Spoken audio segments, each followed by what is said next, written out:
Halo. Halo guys, nama gue Gaby. Gue jurusan desain grafis. Pekerjaan sekarang gue art director di Unilever Studio, naungan Oliver Agency. Hai, perkenalkan gue Rika. Dulu gue kuliah graphic design, sekarang gue kerja sebagai art director di salah satu biggest beauty brand di Indonesia. Halo, aku Amel. Dulu aku ngambil desain komunikasi visual, peminatannya desain grafis. Sekarang kerjanya jadi creative lead di e-commerce yang ijo-ijo. Enggak, karena gue pun gak bisa ngegambar guys. Menurut aku jago gambar nggak harus sih, tapi kalau bisa basic aja itu nggak apa-apa kok. Sebenarnya tuh nggak harus jago, tapi ketika lo bisa gambar itu tuh jadi nilai plus tersendiri sih buat lo. Jadi lo tuh kayak mempermudah hidup lo ketika lo tuh punya konsep, terus lo tuh mau ngebrief ke orang, dan mau nggak mau lo akan visualisasi ini tuh kayak by sketching gitu nggak sih? Jadi itu bakal mempermudah lo, dan tapi itu sebenarnya bisa dilatih kok kalau ngegambar itu. Ngejailin gue lu ya. Udah tau gue gak bisa ngegambar.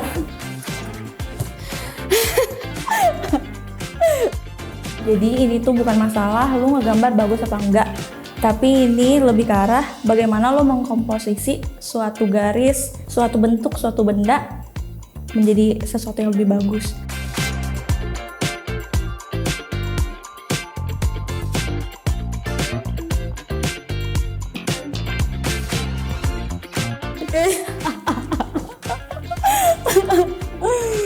Aduh.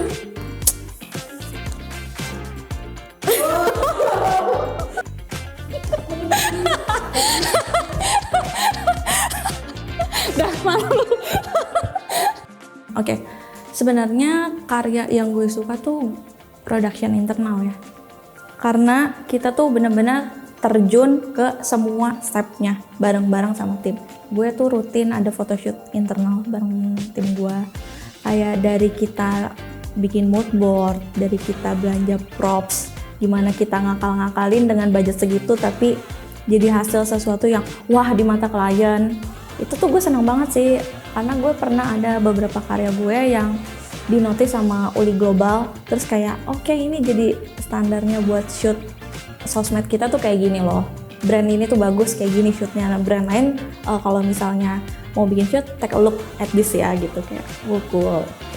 Kalau gue sih ngerjainnya karena foto dan video, jadi kayak ada beberapa video yang TVC komersial yang gue build dari nol, dari konsepnya bareng sama tim, terus ternyata bisa bikin produk itu sold out. Itu kan sebuah kebanggaan tersendiri kan. Kayak ada juga yang kayak sama BA, brand ambassador, jadi itu juga suatu kebanggaan tersendiri.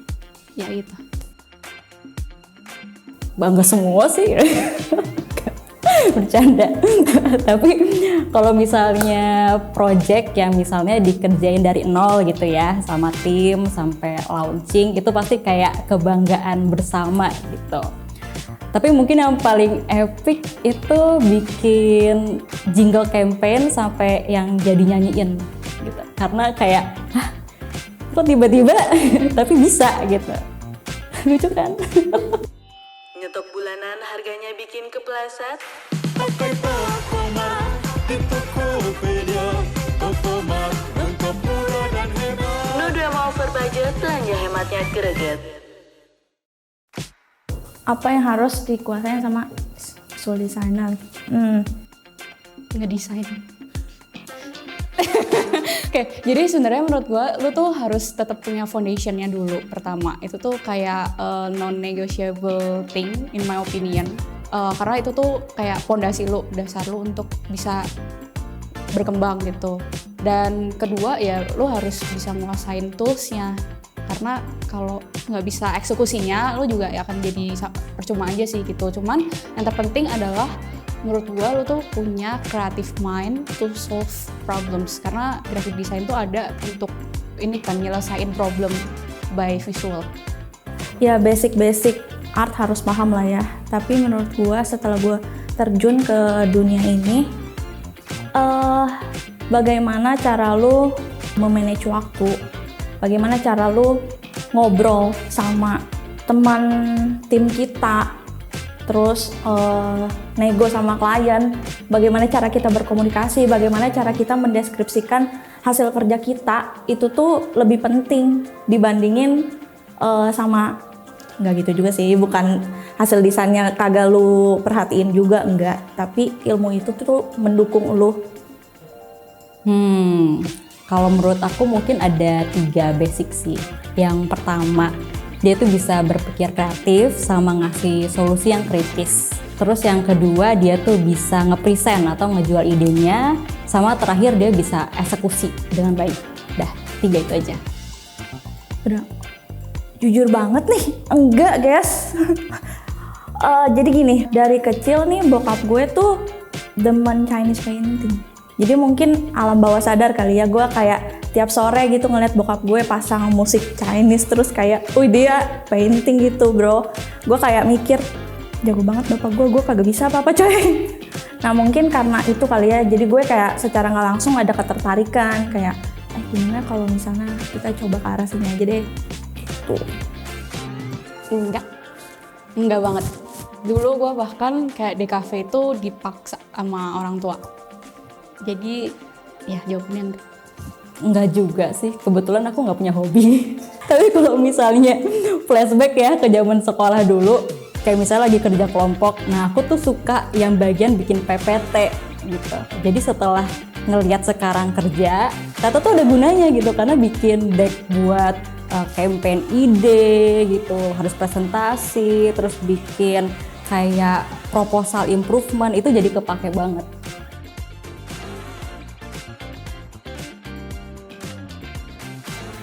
Kalau menurut aku tuh yang paling penting duluan porto, karena itu udah paling objektif deh. Nah sisanya misalkan kayak networking itu ya. Kalau networking menurut aku, kalau misalnya dia punya networking bagus tapi skillnya 0 gitu, itu bakalan sulit untuk ngebangun yang namanya integritas sih gitu. Jadi kalau misalnya punya porto sama networking itu udah paket lengkap. Ijazah. Aduh. Mungkin ini ya sebuah pembuktian aja dari kerja keras kita gitu. Gue nggak bisa urutin, tapi yang terpenting itu ada 2. Itu kayak menurut aku esensial, yaitu network sama portofolio. Jadi kasarannya kalau menurut gue itu ketika lu punya portofolio tapi nggak punya network, lu tuh kayak siapa yang mau beli jasa lu gitu, siapa yang mau beli karya lu. Tapi kebalikannya juga, kalau misalkan lu punya network tapi lu nggak punya porto, ya apa yang mau lu jual, kayak klien juga nggak akan segampang itu percaya sama lu gitu sih. Jadi kayak nggak bisa berat sebelah. Networking. Kenapa itu networking? Jadi gue punya cerita nih. Jadi gue dulu ngelamar kerja, nggak ngelamar, bahkan gue ditarik sama teman gue. Terus tiba-tiba gue di reach sama CGH-nya kan, kayak besok interview ya. Oke. Nah gue kira tuh dia kan udah lihat tuh portfolio gue biasa kerjain apa aja kayak gitu kan. Nih enggak coy.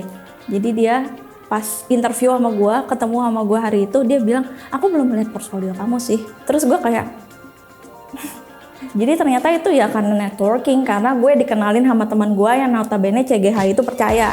Jadi kayak oke, I trust you. Terus kayak yaudah, oke, kita interview, oke, kita nyambung, oke, kerja. Ya jelas ijazah paling bawah ya bu, portfolio aja. Karena portfolio itu kan bukti nyata dari karya kalian. Disitulah berbicara kemampuan kalian tuh sampai mana, kayak gitu.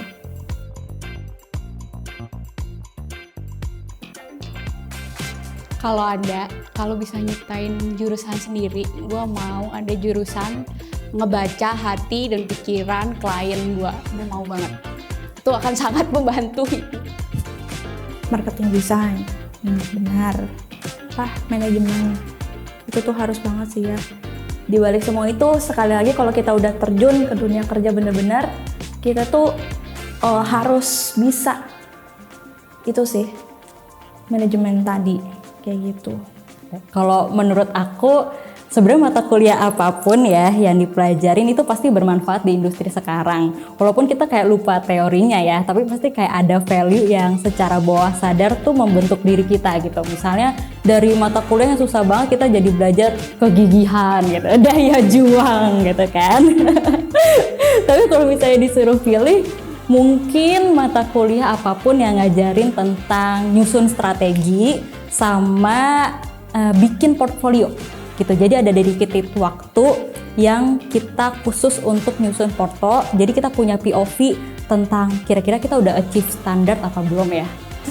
Kalau misal gue kan dari anak DKV, berarti dari duit kuliah dong.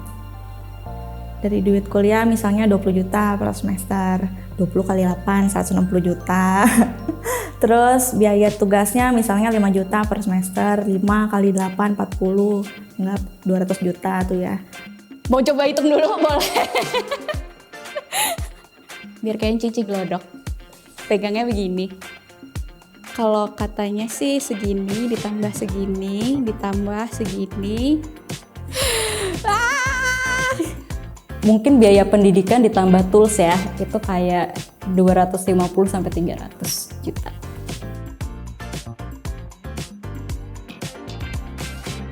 Sebenarnya gue tuh nggak harus melulu di bidang ini sih, jujur banget nih. Kayak segala opportunity yang ada ke depannya itu gue bakal ambil. Kalau misalnya ada peluang bagus lain, kenapa enggak? Nggak harus jadi desainer melulu, nggak harus. Misal kayak gue manajemen ini bagus nih, oke gue jadi PM gitu. Ya sama aja, ada juga kok jenjang karirnya. Jadi kita nggak harus melulu satu aja. Gue suka ngegambar, gue harus banget jadi desainer. Gue suka banget make up, gue harus banget jadi mua. Nggak gitu. Kayak bisa aja nih lu suka make up, lu jadi content creator gitu atau apa gitu. Ya gue jadi KOL gitu. Sampai impian gua jadi trophy wife tercapai. Bercanda guys.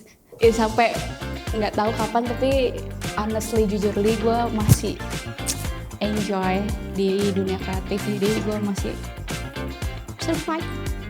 Mungkin sampai aku nemu kerjaan yang diem aja tapi banyak duit. Agak sensitif ya Bu? Jujur dulu gue pertama intern, gue nggak dibayar, defisit, canda, tapi beneran nggak dibayar. Jadi gue kayak terima-terima aja, ya udah yang penting belajar gitu, yang penting sidang gue lanjut gitu. Cuman kalau pas pertama kali masuk kerja sih, gaji pertama gue cukup buat gue tuh makan sehari-hari, transportnya tuh Grab dan KRL, sama kayak toiletries, kayak misalkan sampo, sabun, kayak gitu. Bahkan kayak sewa kamar aja gue masih dibantu setengah-setengah sih sama ortu waktu itu. Kalau yang sekarang merasa cukup, gue bisa kayak traktir bokap-nyokap makan hotpot enak, gue bisa ikut kegiatan sana sini, nonton konser. Gaji pertamanya itu bisa lah kalau buat beli motor second. Tapi kalau yang sekarang bisa lah beli bengkelnya. Tapi nyicil ya. Gaji pertama tuh kita bilang aja intern ya. Intern. Kalau intern itu aku ya cukup lah ya buat pulang pergi tiap hari sebulan tuh. Kalau gaji sekarang lumayan, ada rumah.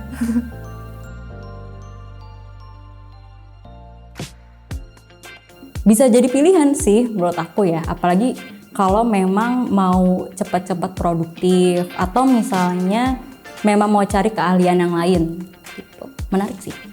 Kalau dulu waktu gue lulus sih gue butuh sih. Kalau berdasarkan pengalaman gue semester 7 kan TA, semester 8 tuh magang. Nah, nggak semua orang lulus dari tempat magang itu langsung bisa kerja di situ, ya nggak? Kalau misalnya ada program kayak gitu sih itu sangat menguntungkan, karena kan namanya anak baru lulus kuliah ya, pasti bingung, dia kayak aduh gue harus kerja kemana, harus ngapain, nggak ada yang nuntun kali ya. Bener-bener kayak lu dewasa awal nih yang terjun ke dunia kerja gitu, ya nggak? Ini oke sih menurut aku. Tertarik sih, 6 bulan, gue dari kuliah 4 tahun gitu, terus di shock, jadi kayak istilahnya apa yang gue dapet selama kuliah gue bisa dapat dalam 6 bulan. Such a good deal nggak sih itu, kayak